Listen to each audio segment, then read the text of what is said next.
ওম নমঃ শিৱায় নমো নমঃ। মই জ্যোতিষ আচাৰ্য প্ৰসন্ন কৈ আছোঁ। আজি মই ক'ব গৈ আছোঁ বিবাহৰ বিষয়ে। অৰ্থাৎ আমাৰ সকলোৱে আমাৰ হয়তো ডেট অফ বাৰ্থ বা সময় বা প্লেচৰ বিষয়ে জানো, বা কিছুসকল ব্যক্তিয়ে হয়তো ডেট অফ বাৰ্থ টাইমিং বিষয়ে নাজানিব পাৰে। তথাপিতো আমাৰ সদায় সকলোৱে চিন্তা হয় যে বিবাহ কেতিয়া হ'ব, বা বিবাহ চেষ্টা কৰি আছোঁ, পাত্ৰই হয়তো পাত্ৰী পোৱা নাই, হয়তো পাত্ৰীয়ে পাত্ৰ বিচাৰি পোৱা নাই।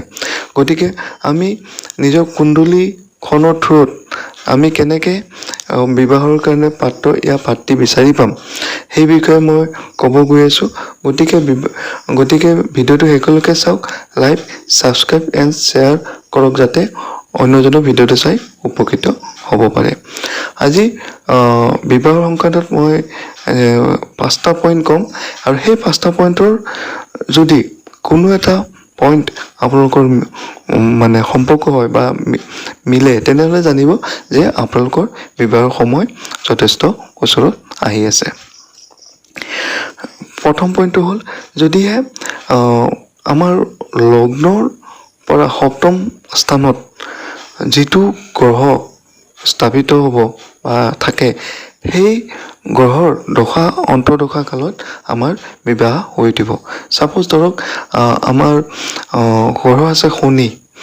এতিয়া শনি গ্ৰহ যদি ক'ব যাওঁ, তেনেহ'লে শনি গ্ৰহটো অলপ শ্ল' হয়। গতিকে বিবাহৰ ক্ষেত্ৰত সম্পৰ্কবিলাক আগবাঢ়িব, যদিও যেতিয়া সেই পাত্ৰ পাত্ৰীৰ 30 বছৰ ক্ৰছ কৰিব, তেতিয়া সেই পাত্ৰ পাত্ৰী বিবাহৰ কাৰণে স্ক'প খুলি দিব। তেনেকৈ যদি আমাৰ কোনো এজন পাত্ৰ পাত্ৰীৰ যদি সপ্তম স্থানত যদি শুক্ৰৰ প্ৰভাৱ থাকে, তেতিয়া জানিব সেই পাত্ৰ পাত্ৰী বিবাহৰ সময় 22 ইয়াৰ্ছৰ ওপৰত হোৱাৰ লগে লগে বিবাহৰ সময় আহিব বা বিবাহ হ'ব। ছেকেণ্ড পইণ্টটো আহোঁ, যদিহে আমাৰ কুণ্ডলীৰ পঞ্চম স্থানত যিটো গ্ৰহ স্থাপিত হয় বা থাকে, সেই গ্ৰহৰ দশা অন্তৰ্দশা কালতো বিবাহ হ'ব পাৰে। এতিয়া ধৰক ছাপ'জ লগ্নৰ পৰা পঞ্চমপতি ছাপ'জ বৃহস্পতি আছে। বৃহস্পতি যদি আছে, তেনে জানিব বৃহস্পতি পঞ্চম স্থানত থকাৰ কাৰণে বৃহস্পতি দশা অন্তৰ্দশা কালত তেখেতৰ বিবাহ হ'ব। আৰু কাৰণ পঞ্চম স্থানটো সদায় প্ৰেম, ভালপোৱা, ৰিলেশ্যনশ্বিপ ক্ষেত্ৰত বুজাব, বা বিদ্যা বুদ্ধিৰ ক্ষেত্ৰতো বুজাব, বা ল'ৰা ছোৱালীৰ ক্ষেত্ৰতো বুজাব, বা গুৰু মন্ত্ৰণা আদি ক্ষেত্ৰতো বুজাব। গতিকে পঞ্চম স্থান, লগ্নৰ পৰা পঞ্চম স্থানত যি গ্ৰহ থাকিব, হয়তো চন্দ্ৰ থাকিব পাৰে বা বুধ থাকিব পাৰে, তেতিয়া জানিব তাৰ দশা অন্তৰ্দশা কালতো বিবাহৰ সময় আহিব পাৰে। এতিয়া আহোঁ 3 নম্বৰ পইণ্টলৈ।